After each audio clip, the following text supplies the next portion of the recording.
ओम शांति। 6 मार्च 2023। बाबा के महावाक्य। मीठे बच्चे, बाप तुम्हें नई दुनिया के लिए नया ज्ञान देते हैं, जिससे सूर्यवंशी घराना स्थापन होता है। उस घराने के तुम अभी मालिक बन रहे हो। प्रश्न: किस बात का निश्चय पक्का हो तो वर्षे के अधिकारी सहज बन सकते हैं?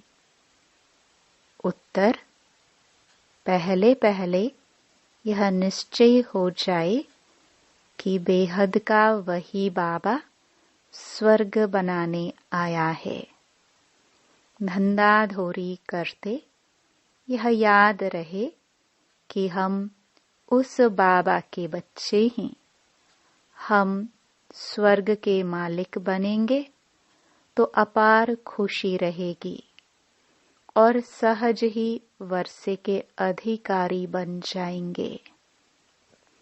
पक्के निश्चय वाले को अपार खुशी का पारा चढ़ा रहता है। अगर खुशी नहीं होती तो समझना चाहिए कि मुझे पाई पैसे का भी निश्चय नहीं है। गीत: जिस दिन से मिले तुम हम। ओम शांति। यह महिमा किसकी हुई? परमपिता परमात्मा की। उनको कहाँ ही जाता है? परम धाम में रहने वाला परम प्रिय परमपिता परमात्मा। तुम हो अनुभवी बच्चे, जिनको परमपिता परमात्मा ने अपना बनाया है, और तुम बच्चों ने फिर परमपिता परमात्मा को अपना बनाया है। परम अर्थात परे ते परे। अब आत्मा को बुद्धि में आता है कि हम आत्मा वास्तव में परम धाम में परमपिता परमात्मा के पास रहने वाली हैं। दुनिया में और किसको यह नॉलेज नहीं है। वह तो अपने को ही परमात्मा का रूप समझ लेते हैं, तो कोई नॉलेज ही नहीं रही। वह परमपिता परमात्मा जब आकर मिलते हैं तो नई बातें सुनाते हैं नई दुनिया के लिए। नई दुनिया में है नया दिन, नई रातें। पुरानी दुनिया में है पुरानी दिन, पुरानी रातें और बहुत दुख हैं अनेक प्रकार के। मेजॉरिटी दुखी हैं। रात को काम कटारी चलाते, दिन में भी पाप करते रहते। नई दुनिया में सदैव सुख ही सुख रहता है, यह तो जरूर बुद्धि में रहेगा। नई दुनिया में सूर्यवंशी लक्ष्मी नारायण की राजधानी है। ऐसे नहीं कहा जाता कि प्रिंस प्रिंसेस की राजधानी है। राजा रानी की ही राजधानी कहा जाता है। बरोबर सतयुग में श्री लक्ष्मी नारायण का घराना है। स्वर्ग होने कारण बहुत सुख है। उस सुख के लिए तुम पुरुषार्थ करते हो। वह है पावन राजधानी। बाप तुमको उस नई दुनिया का मालिक बनाते हैं। उसी समय विश्व में और कोई घराना व धर्म नहीं होता है।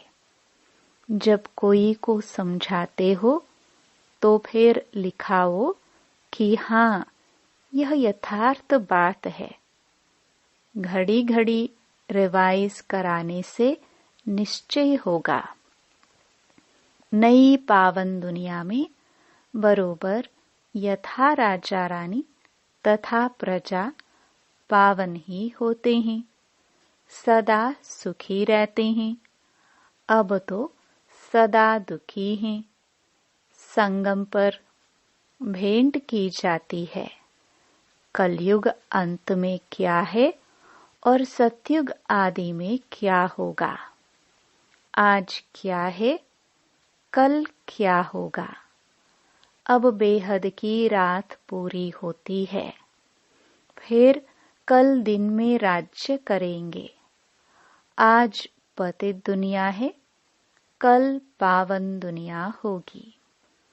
साधु संत आदि सब गाते हैं पतित पावन सीताराम।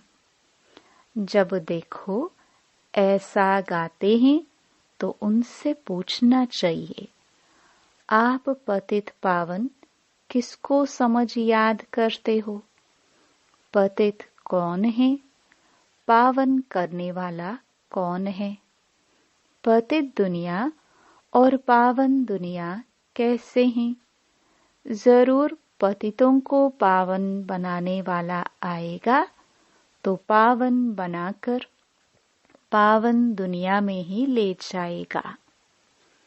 कलयुग अंत को पतित दुनिया, सतयुग आदि को पावन दुनिया कहा जाता है। उसको ही सब याद करते हैं। पावन दुनिया है ही स्वर्ग, तो जरूर स्वर्ग स्थापन करने वाला निराकार परमपिता परमात्मा ही है। पावन दुनिया स्वर्ग का रचयिता है ही परमपिता परमात्मा। नरक के रचयिता रावण की महिमा नहीं होती है, उसको जलाते रहते हैं। मनुष्य जानते नहीं है, नाम रख दिया है रावण। इन जैसा मनुष्य कोई हो ना सके। मनुष्य तो पुनर्जन्म लेते हैं, नाम रूप बदलते जाते हैं। रावण का नाम रूप कभी बदलता नहीं है। यह 10 शीश ही चलते आते हैं। दिन प्रतिदिन फूट आधी लंबा ही बनाते जाते, क्योंकि रावण अब बड़ा होता जाता है, तमो प्रधान हो गया है और उनको जलाते ही आते हैं। इन 5 विकारों को ही रावण कहा जाता है। यही दुख देते हैं, पतित बनाते हैं। तो इन विकारों को छोड़ना चाहिए ना। साधु संत आदि बहुत करके यह विकार ही दान में लेते हैं। कहते हैं, अच्छा झूठ बोलना हमको दे दो। अक्सर करके काम विकार के लिए कहते कि मास में 1-2 बार जाओ, परंतु यहाँ तो 500 विकारों की बात है। सिर्फ एक चोर को पकड़ेंगे तो फिर दूसरे चोर चोरी करने लग पड़ेंगे। तो यह कोई को भी समझाना बहुत सहज है। पतित आत्मा महान आत्मा कहा जाता है। पतित परमात्मा महान परमात्मा नहीं कहेंगे। तो पावन कौन बनाएगा। जरूर भगवान के लिए ही इशारा करेंगे। ऊपर नजर जाएगी, भला वह कब आएंगे। उनका नाम क्या है।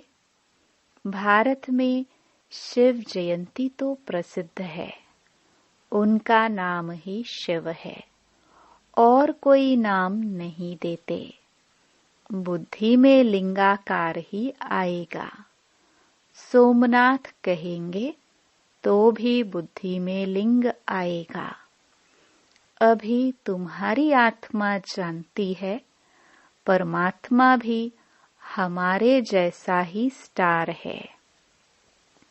यह जो सितारे हैं उनको नक्षत्र देवता भी कहते हैं। नक्षत्र भगवान नहीं, तुम नक्षत्र सितारे हो। तुमको भगवान नहीं कहेंगे तो परमात्मा है बिंदु। परंतु पूजा कैसे करे? तो भक्ति मार्ग वालों ने लिंग रूप बना दिया है। इतनी बड़ी चीज है नहीं।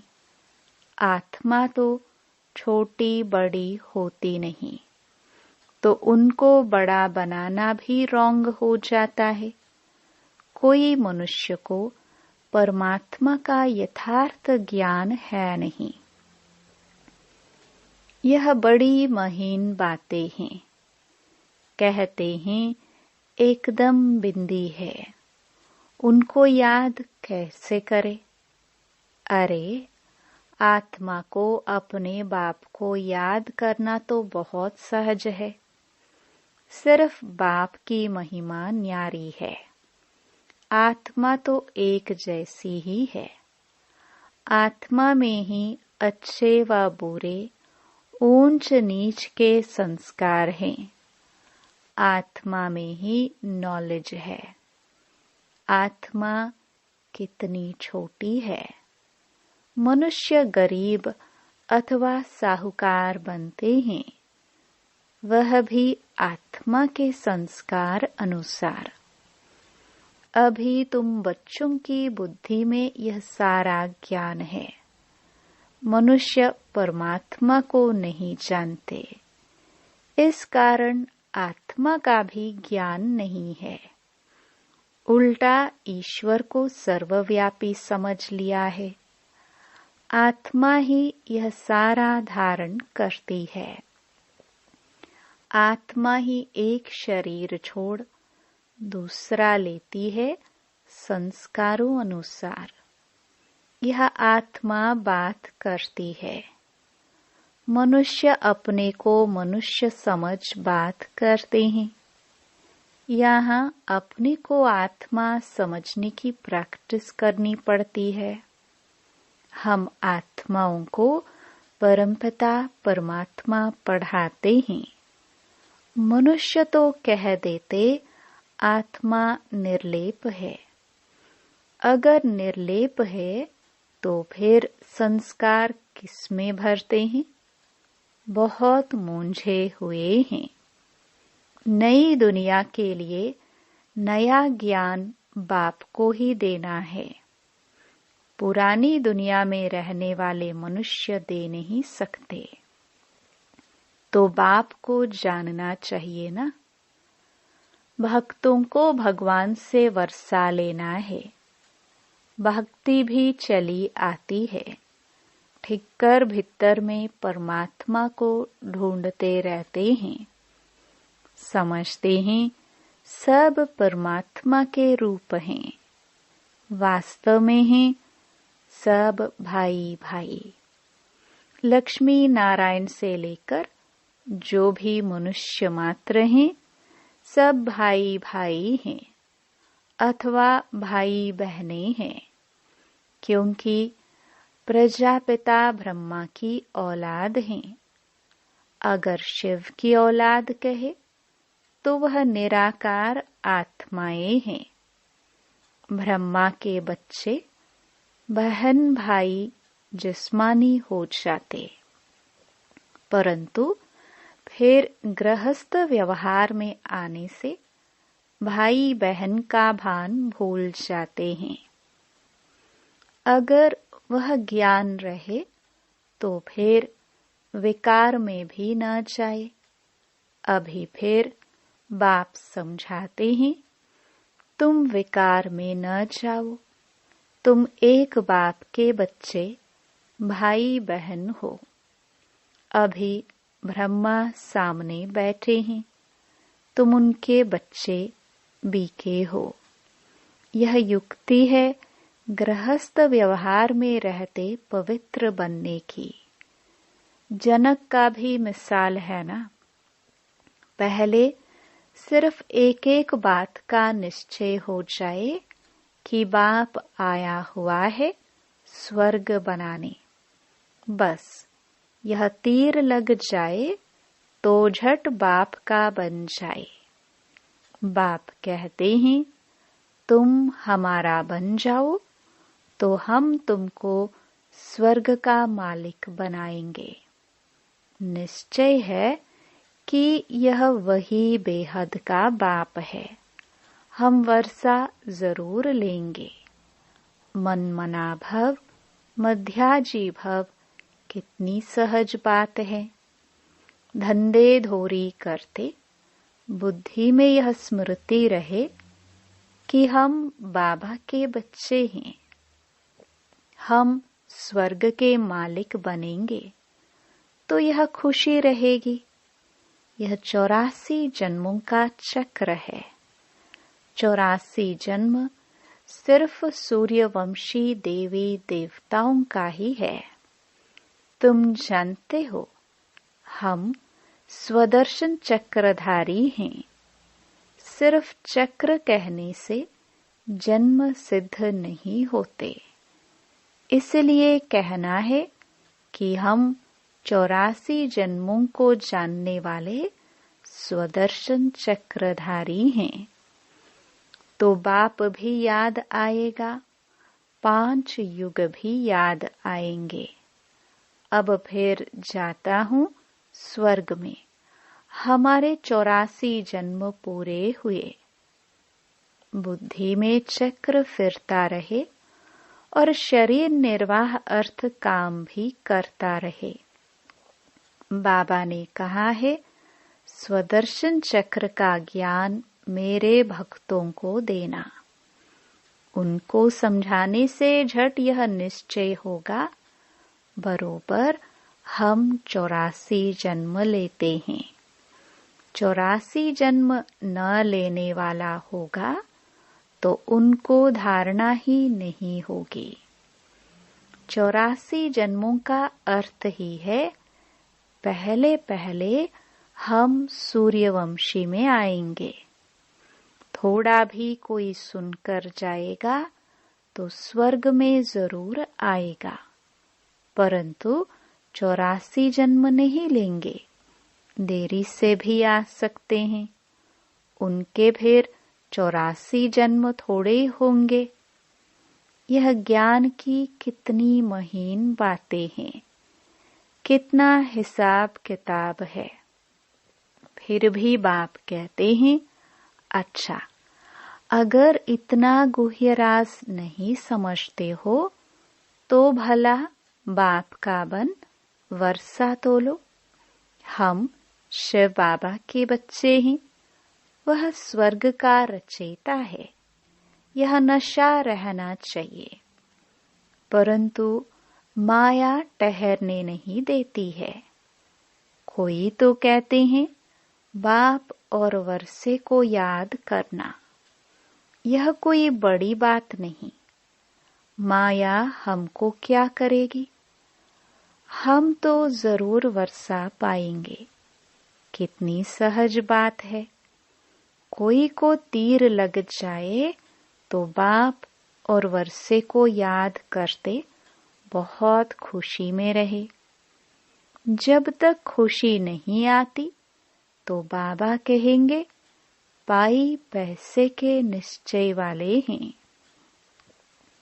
पक्के निश्चय वाले को खुशी का पारा बहुत चढ़ा रहता है। कोई राजा के पास संतान नहीं होती है तो कहते हैं किले के अंदर जो पहले पहले आएगा उनको गोद में लेंगे। फिर क्यों लग जाती है। मैच में भी क्यों लगती है। दूध की बोतलों पर भी क्यों लगती है। पहला नंबर जाने के लिए सवेरे उठकर जाए खड़े रहते हैं, नहीं तो समझते हैं फिर ठहरना पड़ेगा। तो यहाँ भी बाबा के गले का हार बनने के लिए क्यों है। सारा मदार पुरुषार्थ पर है। बाबा को याद करना यह बुद्धि की दौड़ है। बाकी काम आदि भल करते रहो। आत्मा की दिल यार दे हत कार दे। आशिक माशुक एक जगह बैठ थोड़ी जाते हैं। कामकाज आदि सब कुछ करते बुद्धि उनके तरफ रहती है। तो यहाँ भी बुद्धि एक के साथ चाहिए, जो हमको स्वर्ग का मालिक बनाता है। जो टाइम मिलता है उसमें पुरुषार्थ करो। गृहस्थ व्यवहार में भी रहना है। यह कोई कर्म संन्यास नहीं है। शरीर निर्वाह तो करना ही है। बाप अब ब्रह्मा तन में आकर कहते हैं, मैं तुम्हारा बाप हूँ। हम तुमको स्वर्ग का मालिक बनाता हूँ। तुम हमको अपना नहीं बनाएंगे।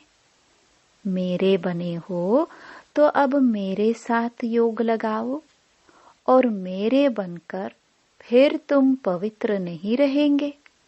नाम बदनाम करेंगे तो बहुत सजा खाएंगे। सतगुरु के निंदक स्वर्ग के द्वार जा नहीं सकेंगे। अच्छा, बाप दादा मात पिता जिससे स्वर्ग के सदा सुख का वर्षा लेते हो, स्वदर्शन चक्रधारी बन राज्य भाग्य लेते हो, ऐसे बाप दादा का सिखिलदे बच्चों को याद प्यार और गुड मॉर्निंग। रूहानी बाप की रूहानी बच्चों को नमस्ते। धारणा के लिए मुख्य सार। पहला, बाप के गले का हार बनने के लिए बुद्धि की दौड़ लगानी है। याद की यात्रा में रेस करनी है। दूसरा, शरीर निर्वाह अर्थ कर्म करते स्वदर्शन चक्र फिराना है। कभी भी सतगुरु का निंदक नहीं बनना है। नाम बदनाम करने वाला कर्म नहीं करना है। वरदान, अपने बचे हुए तन मन धन को ईश्वरीय कार्य में लगाकर जमा करने वाले सदा सहयोगी भव। यादगार में जो गोवर्धन पर्वत को उठाने में हरे की अंगुली दिखाई है, यह आपके सहयोग की निशानी है। चित्र में बाप का साथ भी दिखाते हैं तो सेवा भी दिखाते हैं। अभी आप बच्चे बाप दादा के सहयोगी बने हो, तब यादगार बना है। भक्ति में तो तन मन धन जो कुछ लगाया, इसमें 99% गवा दिया। बाकी जो 1% बचा है, उसे अब सच्ची दिल से ईश्वरीय कार्य में लगाओ, तो फिर से पदम गुणा जमा हो जाएगा। स्लोगन, जो निर्माण बनते हैं उन्हें स्वतः सर्व का मान प्राप्त होता है। ओम शांति।